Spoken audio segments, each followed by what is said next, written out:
Ahead of the weekend, two vice ministers and a central bank deputy governor met with the media on business reforms.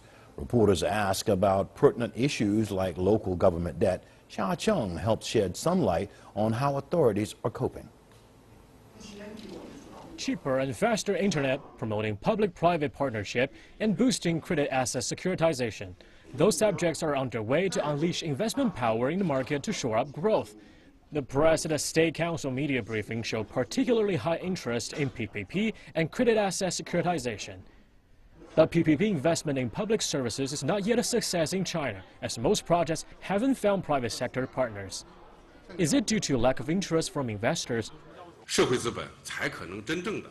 Private investors usually spend quite an amount of time on evaluating the risk and the return of those PPP projects in public services, especially on how much equity they will get and who will manage those projects.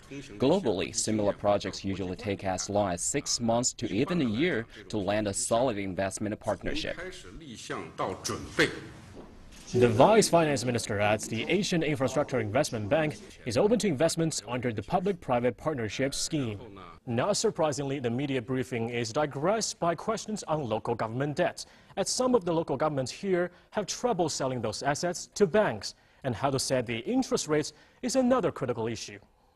The Ministry of Finance has allowed local governments to swap 1 trillion yuan worth of maturing, high-interest rate local debt for new municipal bonds to reduce interest costs. But demand for such bonds has been weak. To lure banks' interest, China is set to let banks use municipal bonds as collateral for borrowing. But this does not mean quantitative easing. Local government debt's qualification for being collateral does not mean that the central bank will inject a specific amount of liquidity or adopt quantitative easing.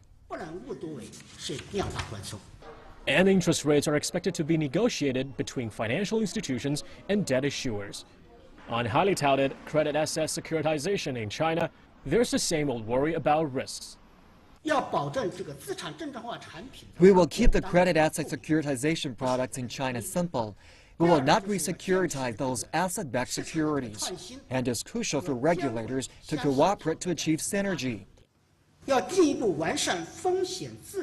We will require the issuers of ABS to keep some of those securities to prevent moral risks. Investment bank CICC says the market for credit asset securities accounted for only 0.5% of China's GDP last year, a far cry from 60% in the United States and 22% in Britain. It's also behind Japan's 3.6%. To that end, Penn says bolder moves will be taken to explore securitization of Chinese banks' non-performing loans to pump even more liquidity into the market. It may not be printing money, but the initiatives detailed at the press briefing address the core of China's funding thirst rather than being easy quick fixes. Xia Cheng, CCTV, Beijing.